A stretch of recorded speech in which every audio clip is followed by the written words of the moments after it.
Welcome back to another Beyond the Arc episode. Today, we are going to be talking everything football. As preseason just kicked off, we're going to be talking about players that you could be looking to draft in your fantasy leagues that are sleeper picks. Those guys that you don't necessarily need to take them in the first, second, third round. They might slide. So if you do enjoy this content, do me a huge favor, smash the like button, subscribe to the YouTube channel, comment down below on your sleeper fantasy pick and who you think is going to pop off this year. So without further ado, let's get right on into this. So to start off, I'm going to be talking about 2 quarterbacks, 2 running backs, 2 receivers, and 2 tight ends who I believe you can draft later in your fantasy league that have good value and that can have extreme upside. So let's start off with that quarterback position. Quarterback number 1, these 2 quarterbacks I think are going to shock a lot of people because they've had relatively disappointing seasons in the past, but I see a lot of value in these guys now as they've shown flourishes in their past. So number 1, QB1, Bryce Young. Bryce Young, of course, Carolina Panthers quarterback. He showed flashes at the end of this last season that he can kind of be that guy. And now, like I'm saying, again, I'm not saying to take him above the Josh Allens and the Lamar Jacksons. I'm saying that if you have one of those later picks in your draft where you focused more heavy running back, receiver, tight end, you still need that quarterback later in the rounds. This is somebody that you could be picking up that could have great value here that can put up good points, right? Because it is a little risky taking a quarterback early. We all know that, right? Lamar, if he, God forbid he gets injured, or Josh Allen, something like that. Patrick Mahomes has a season like he had last year, then their value, you just wasted a ton of value in that position. So why not go focus on a class that has a decent amount of receivers, a decent amount of running backs. Honestly, the running back class is a little bit weaker, but I'll get to that. And that's why I think you might focus running back early and then you go your quarterback later, where you end up picking up somebody like Bryce Young. Let's be honest. Bryce Young's got the weapons now, right? Chuba Hubbard, Tedro McMillan they drafted, Adam Thielen, Xavier Legette, Hunter Renfrow, Jalen Coker. Like there's a lot of weapons here. I do think they could use a better tight end, but overall, like you've got 4 or 5 receivers. You've got Chuba Hubbard and Rico Dowdle right here, and you signed Trevor Etienne. There's a lot of talent here, and Jimmy Horn Jr. looked good in training camp. He looked like he was running these crisp, solid routes. Will that actually translate to some playtime? We'll see. Right now on ESPN's depth chart, it has him listed as like the 6th wide receiver, so I doubt it, but there's a lot of opportunity here for the Carolina Panthers to have an exciting season and for Bryce Young to throw a lot of bombs, right? He could throw bombs to Tedro McMillan because they say when he's covered, he's not actually covered. Will that translate to the NFL? I guess we'll see.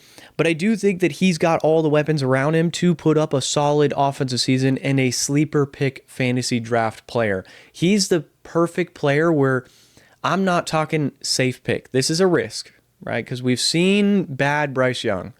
But if he progresses and continues the growth like we expect him to, then this should be a squad that he can take and put up some points on the board, especially with their schedule this year.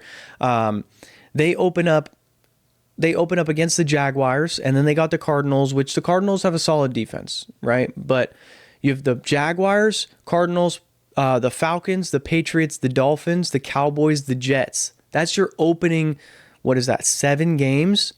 And you've got 1, maybe 2 solid defenses there in the Cardinals and the Patriots. And then, I'm not scared of... I'm a Dolphins fan myself, but I know our defense is trash. So you could put up points on the board against the Jags. You could put up points on the board against the Falcons, against the Dolphins, against the Patriots, against the Cowboys for sure. Micah Parsons just requested a trade today. Now, is that just a fluke to get his money? We'll see. The Jets, too. They have a solid defense, but the question mark is that offense. We'll know soon enough. And then later on in the year, too, right? Then they have, after those first 7 games, they got a tough 2-game stretch where they go up against the Packers and the Bills.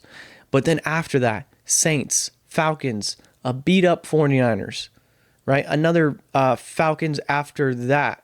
Oh, yeah. Saints, Falcons, 49ers, Rams, Saints, Buccaneers, Seahawks, Buccaneers, right? So they have, after their first 7 games, they have a mix of good and bad teams that they're going to be playing against. But that gives ample opportunity for Bryce Young, who last year had ample opportunity and was so close, one drop ball away from beating good teams such as the Chiefs.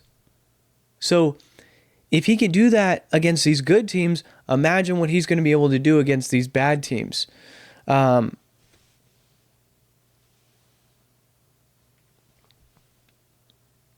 So next up on this list, I've got actually the opposite of what I was just talking about. It's Justin Fields. Justin Fields is a player who, when he was on Chicago, there was a season for fantasy where he was balling because they use him a lot in the rush. When you use him a lot in the rush, then you're going to be able to, this Jets roster has got Breece Hall, Garrett Wilson, it's got decent tight ends, Mason Taylor and Jeremy Ruckert. Justin Fields and Garrett Wilson were teammates in college. If they can get that connection back together, who knows? We could be looking at a solid offense right here, but I do really like the fact that Justin Fields can go in. There's zero expectation for him to be super good, right? Aaron Rodgers was there, didn't have a great season with the Jets, so you transition over to Justin Fields, and he's the exact opposite of what Aaron Rodgers was. You're going to be expecting him to run the ball. So you're telling me that they can't send him in and he can't get a handful of rushing touchdowns or, throw a couple TDs to Garrett Wilson? I think that's a solid opportunity for them. And again, the Jets play in the division where, yes, they're going to have to face the Bills twice a year. And they kind of start the season off pretty tough with their first 3 games in the Steelers. But the Steelers have Aaron Rodgers, of course. That's going to be a competitive game right there. Then you have the Bills. You play to their level. They are your division rival right there. And then you've got the Tampa Bay Buccaneers, and that's in Tampa Bay. But then you go into Miami, and I think that's a 50-50 toss-up right there. Then you play Dallas. You've got a tough game against Denver, and then Carolina. Then you have a terrible defense in Cincinnati. Then you have your bye. You then come back from your bye, and you play Cleveland, so that's basically 2 byes in a row.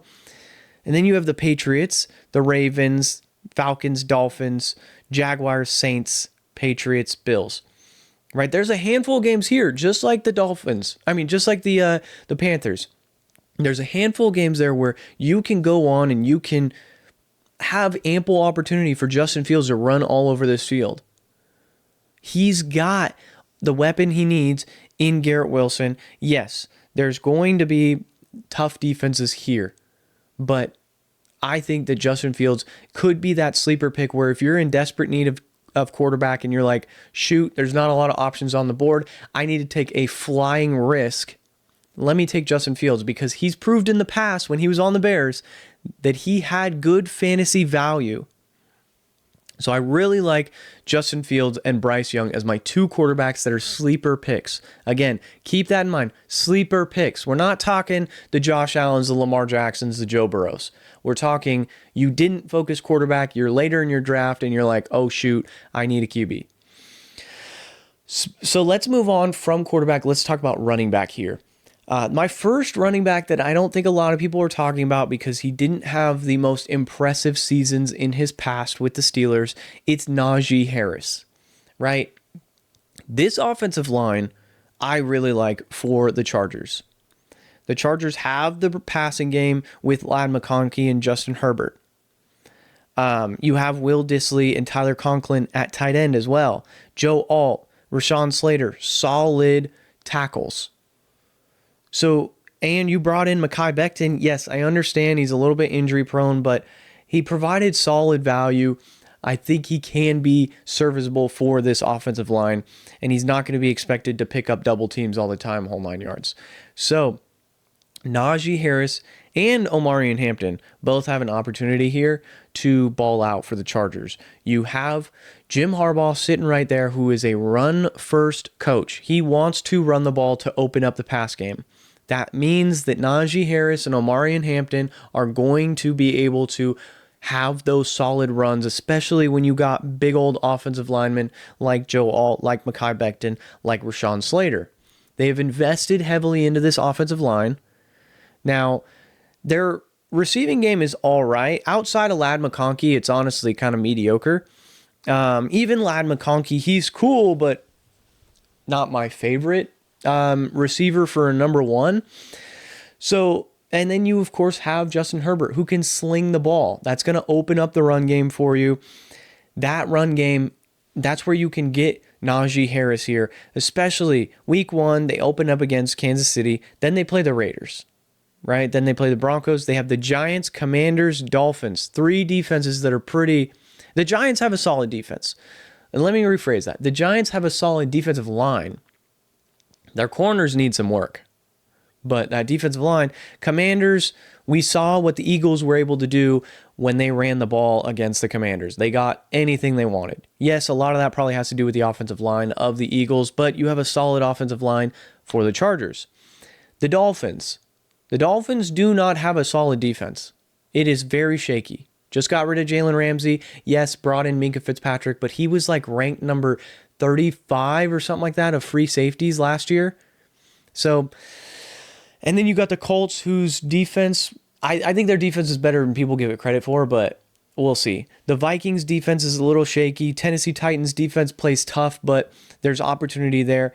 They do have a pretty tough schedule, I would say, overall, but with those tough schedules, you can see a lot of slower games where they're running the ball quite a lot. My next running back here, James Conner. I think James Conner is flying down on people's charts when he should. I think he's going to be that sneaky value pick where you can get him in those later rounds, and he's a serviceable fantasy running back. He puts up consistent numbers. Is he going to go out there and get you that 35-point game like a Saquon, like a Christian McCaffrey? No. But what he'll do is he'll consistently give you 16-plus points a week. That's a solid, especially if you're running this 2 running back league, that you're starting 2 running backs, 2 receivers. You can throw James Conner as your 1 or your 2. Like I said, this is something that you're not drafting James Conner above Derrick Henry, Saquon, CMC. Maybe CMC in some leagues just because of his injury history, and people are scared to draft him now. But James Conner, I mean, the offense is there. We know it. Marvin Harrison Jr., Greg Dortch, Trey McBride, Michael Wilson, James Conner, Kyler Murray. I like what I'm seeing here. The offensive line's not terrible. The defense is solid. They play in that division where they're going to play the Seahawks twice a year. Opportunity to run the ball. You're going to play against the Niners twice a year. That Niners team is beat up. You're going to play against the Rams twice a year. That's going to be your tough game. Your tough games are going to be against the Rams. You open up the season against New Orleans, Carolina, and then you play in San Fran, Seattle, Tennessee, Indianapolis, Green Bay, Dallas, Seattle, San Fran, Jacksonville, Tampa Bay, LA, Houston, Atlanta, Cincinnati, and then the Rams. So kind of spaced out with those weaker defenses versus those strong defenses. That'll give James Conner that opportunity to get bruised up one game and then have a lighter game the next week where he doesn't have to fully exert himself. It's going to be easier runs for him. So I really do like that a lot. Let's move on to receiver. Sleeper receiver, I think, has an opportunity to break out this year is Keon Coleman. Keon Coleman, wide receiver for the Bills.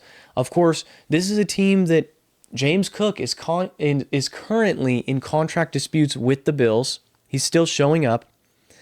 If that has an issue, that could open up this pass game. Plus, we've seen what Josh Allen can do with a dynamic receiver in Stephon Diggs. If Keon Coleman can be 2/3 of what Stephon Diggs was, that's a fantasy wide receiver number 1 right there. And honestly, this receiving core kind of needs a number 1. Khalil Shakir, Keon Coleman, Josh Palmer, Curtis Samuel, Elijah Moore. Nothing great. So ample opportunity for Keon Coleman to break out. That's what, and you play the Jets twice a year. You play, and as right now, listed number one on the depth chart is Khalil Shakir. So you're going to be saying that Shakir is going to be locked up by Sauce Gardner against the Jets. So what does that leave open? Keon Coleman. You play the Dolphins twice a year. You play the Patriots twice a year. Christian Gonzalez going to be guarding Khalil Shakir. Opportunity for Keon Coleman to open up the field, just go crazy. Yes, if teams start figuring out that Keon Coleman's having this breakout season, of course they're going to switch him and he's going to be on that number one. But I'm saying that Keon Coleman has an opportunity here to take a leap. And again, later round pick, probably still going to be on the board. You can go and focus other positions and still have value here where you draft a guy like Keon Coleman with your later picks in the draft. They open up week one playing Baltimore. That's a rough game, of course. But then you play the Jets, then you play the Dolphins, then the Saints, Patriots, Falcons. Then you have your bye. Come back and you play Carolina. That's like a 6-game stretch right there where you're just chilling. 5 games, I guess. Then you play the Chiefs, and we know when the Chiefs and the Bills play each other, it's not some 7-14 game. It's 35-28. It's 35-33. It's a high-scoring game. Opportunity for Keon Coleman to get in the end zone. At Miami, Tampa Bay, Houston, Pittsburgh, Cincinnati, New England, Cleveland, Philly, Jets. That's what I'm talking about. There's so much opportunity here for Keon Coleman to break out and be a number one option and a highly drafted player. Next up at receiver, this is my second receiver. I want to talk about Devontae Smith. I think that he should be drafted a lot higher than he's being picked. This is somebody that we could be talking about. Saquon Barkley has a regression for a year because every time, I'm not saying the Madden curse is real, but these running backs, the year after they're the Madden cover, have typically played weaker football. And honestly, we can't really expect another 2,000-yard season out of Saquon. A.J. Brown and Devontae Smith both have spoke up about how they want to open up the pass game and get the ball more. A new offensive coordinator came into the Eagles. So you're telling me it's more than likely Saquon's going to regress slightly. Both receivers want to open up and get the ball more. And then Devontae Smith is your number 2 option, receiving-wise. He can catch a deep ball all the time. He's a speedster.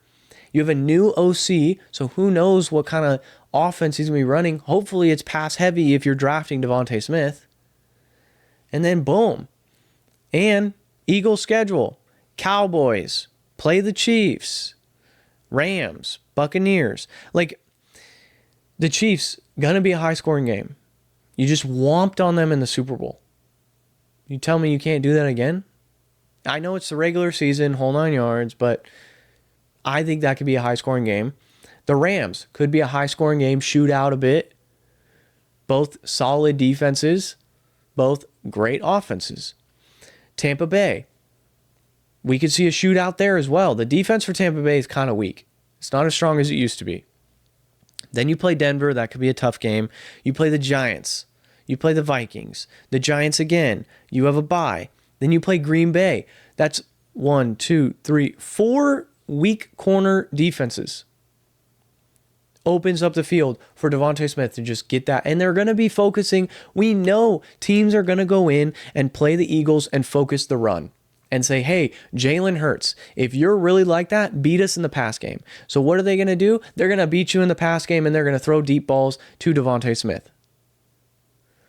After that, Detroit breaks down a ton, last season at least. Cowboys again.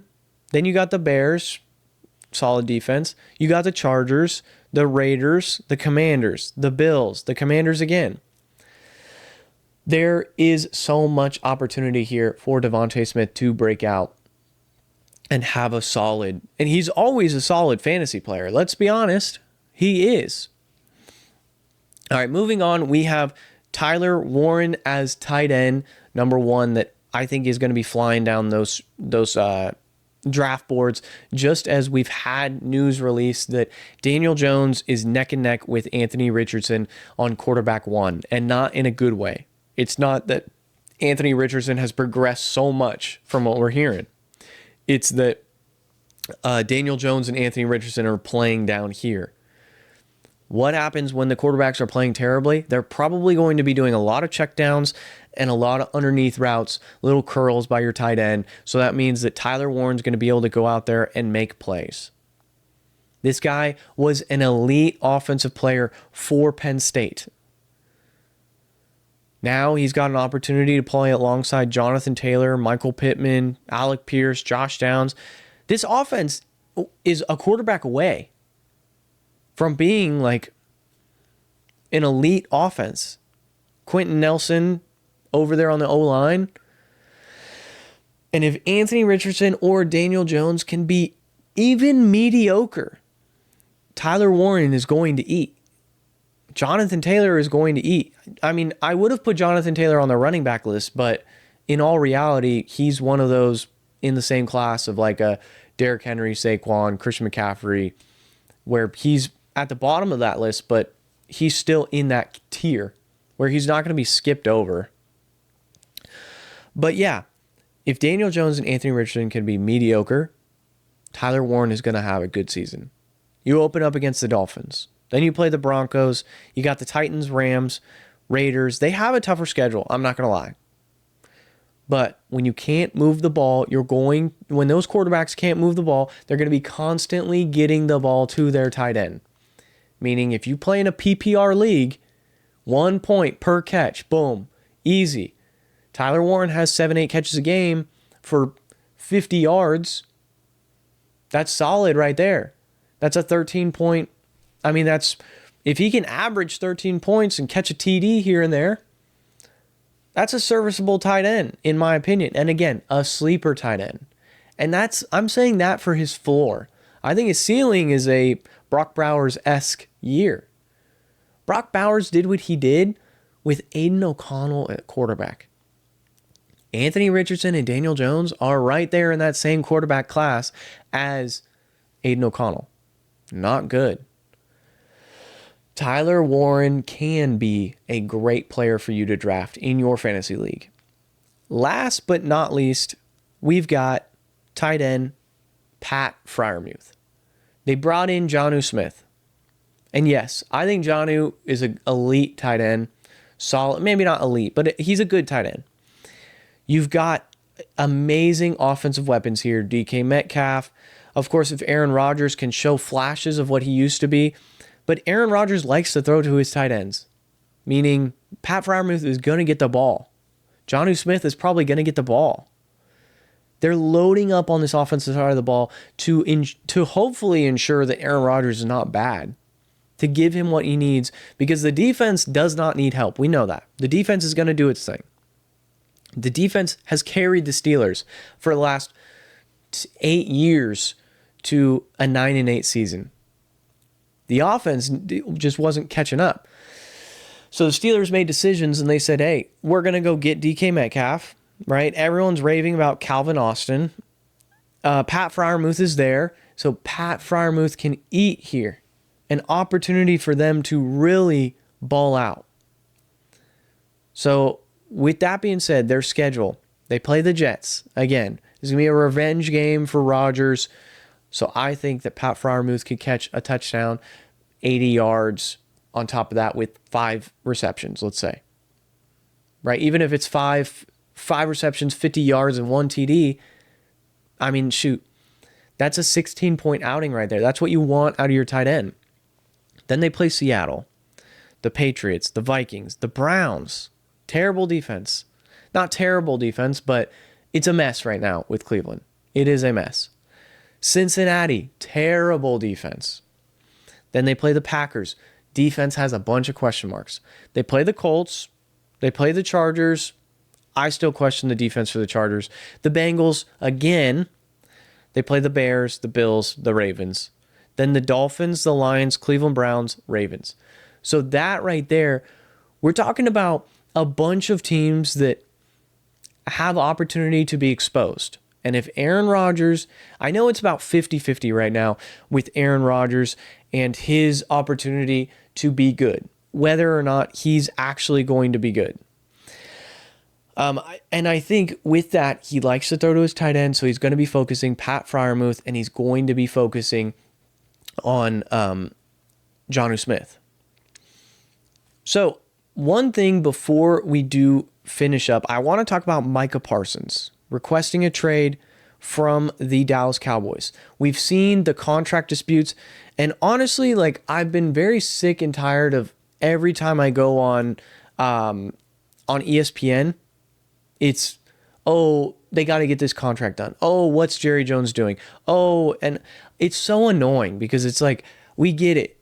The contract extension hasn't been done, just as every offseason, that's all we talk about is CeeDee Lamb's contract, Dak Prescott's contract, Micah Parsons' contract, whole 9 yards. And Jerry Jones does not want to play, doesn't want to pay these guys, and then says things like, hey, I mean, tomorrow they could get hit by a car and boom, their contract's ruined. Obviously, you shouldn't say that. But he does it anyways. He doesn't care. He's going to do his thing. Jerry Jones just wants to be in the spotlight. He doesn't want to win games. If he did, then he would have signed those players earlier. He would have let somebody go into the building that's actually going to make solid moves. They finally drafted an offensive lineman to start replacing this broken offensive line that they have, where they have solid pieces here and there. But I am somebody who, like, I think that this offense has some weapons. CeeDee Lamb, George Pickens, Javonte Williams, solid.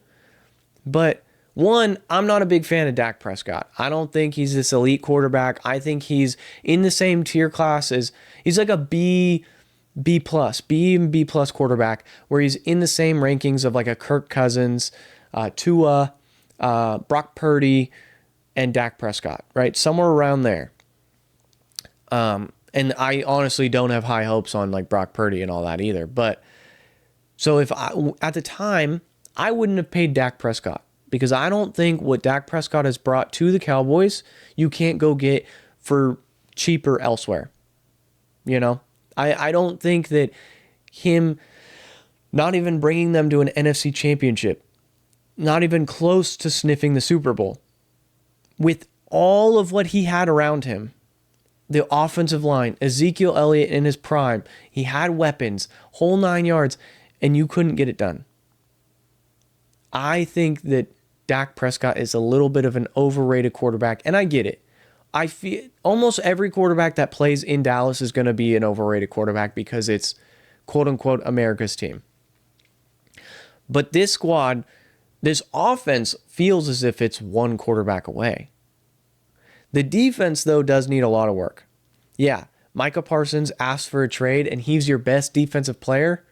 There's an issue there because somebody is going to pay for him. What's the value of somebody like Micah Parsons? I mean, realistically, you'd be looking at least a first. So if you're Dallas and you go ahead and you trade away Micah, then you're going to need to, you're probably going to need to start shipping out more than just Micah. Maybe just tear it down and start over, right? The value of a guy like CeeDee Lamb, right? You just traded for George Pickens, but what can you get in return? For somebody like Micah? That would be very interesting. One other thing I'd like to talk about too that I saw yesterday is Terry McLaurin. He just asked for a trade. And you know why? Why these players are coming out and saying, I want to trade? Because they're sick and tired of waiting around for a team to be like, yo, I want to get paid. And then they wait around, they're like, oh, you know, I'm here, but the team values you here, and they can't meet somewhere in the middle. So then they're like, screw it. It worked for someone like Myles Garrett, where he wasn't going to get his money, and he's like, all right, I'm done. I'll play elsewhere. And then they gave him a big bag to just stay. And now he's okay with the idea of never winning a Super Bowl, probably, which is fine. Nothing against that. I mean, go get your bag. I'd probably do the same. Honestly, I would do the same. So, Terry McLaurin says, all right, if you guys don't want to come to an agreement or whatever on my contract, well, screw it. Send me somewhere that's going to pay me. So he says, I get it. Jayden Daniels is here. I've been here my entire career. I've been balling my entire career. But send me somewhere else. You guys don't want to pay me. Micah Parsons saying the same exact thing. Is this a smokescreen? I think it's a smokescreen where they're like, yeah, no, we're not actually gonna trade you. We're just gonna give you what you want. In all reality, like, that's something that I think they're gonna get paid. There's no way Micah Parsons doesn't get paid. So before we do get out of here too, I do want to talk about NFL free agents that are still remaining. And let's go ahead and go with them. I do know that Keenan Allen just visited with the Chargers today, but there's some solid depth here. Amari Cooper. Amari Cooper's sitting on the market right now. And so I'm looking at this thing and it's saying they're going to pair them. So likely odds, like Keenan Allen just met with the Chargers today, but they're saying likely odds, Amari Cooper, the best place for him would be the Chargers. The Chargers just need a receiver. They probably should go grab one of those vets out there. Somebody, like Amari Cooper, Keenan Allen, etc. But Amari Cooper's still on the board. Gabe Davis still on the board. He's only 26 years old. Send him, and they're saying the Giants would be cool. I mean, honestly, maybe the Bills again. He goes back to the Bills. I could see that. Keenan Allen, they're saying possibly the Steelers, best fit for him.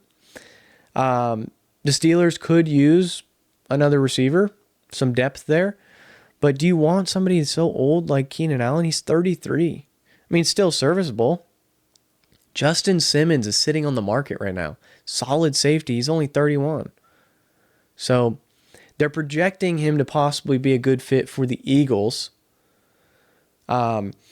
I mean, shoot, he could fit in any team, honestly. You could be somebody like Denver and go get him because why not? Because he's good. I know you have a fantastic defense in there. The Dolphins, you just traded for Minka Fitzpatrick, but who cares? Why not have a free safety and then you throw Justin Simmons at strong safety? I mean, it could work. Zadarius Smith, edge. They're projecting him to go back to the Lions, but we'll see. He could be a serviceable player for the Lions. I think that he should go back to the Lions. So, Asante Samuel Jr., cornerback, they're projecting him to go to the Vikings. The Vikings need some help. They got old Stephon Gilmore sitting there. Jadeveon Clowney. A lot of these free agents that are still available are just older guys, kind of out of their prime. They might be able to provide some serviceable opportunity for a playoff team. Similar to like Von Miller when he signed with the Bills. Just not going to do a whole lot for you during the regular season, but he's going to be able to make those key plays during the playoffs. Jadeveon Clowney sitting on there, going to be somebody that's solid for the New England Patriots. Stephon Gilmore, they're projecting him to go to the Raiders. Realistically, again, somebody that's old. Can he make a play or two for you? Yeah, but he's not going to be your corner one. Will Hernandez, they're projecting him to go to Dallas. Dallas does need, like I was talking about earlier, that broken offensive line. They need to fix that up. Noah Fant, tight end. They're projecting him to go to the Dolphins. I think the Dolphins are breaking everything down. They're going to start reworking. Tyreek Hill's probably going to be out the door soon, unfortunately. Tua, who knows about his future? Even Mike McDaniel. His head coaching job is in jeopardy this season, I think. Because I think defenses have figured out our offense, the Dolphins' offense. And all these trick plays and everything, all these motions, they're just not working anymore. If we can't get those motions going, then the offense breaks quickly. The entire point, and Mike McDaniel said this on HBO on Hard Knocks. He said, our offense is designed for Tua to get rid of the ball as quickly as possible and time its timely throws. That's why the offense works with Tua, but when Tua's not in, our offense is awful. When Tyler Huntley's in or Skylar Thompson, we can't move the ball at all. I mean, I watched them play against the Tennessee Titans last year, and it looked horrendous with Tyler Huntley. It was abysmal. Noah Fant, I mean, yeah, solid tight end. If the Dolphins bring him in and we keep Tua, we keep Tyreek, we keep Jalen Waddle, I'm excited for that. Like, as a Dolphins fan, that brings good opportunity for us to actually have a solid offense. But we got to start adjusting things with the Dolphins to not just be running the same trick plays and that whole 9 yards. So that's going to do it for us. Be sure, if you guys did enjoy this video with the fantasy football content, do me a huge favor, smash the like button, subscribe to the YouTube channel, comment down below on your sleeper picks. So without further ado, it's been another Beyond the Arc episode, and I'll catch you guys in the next one. Peace.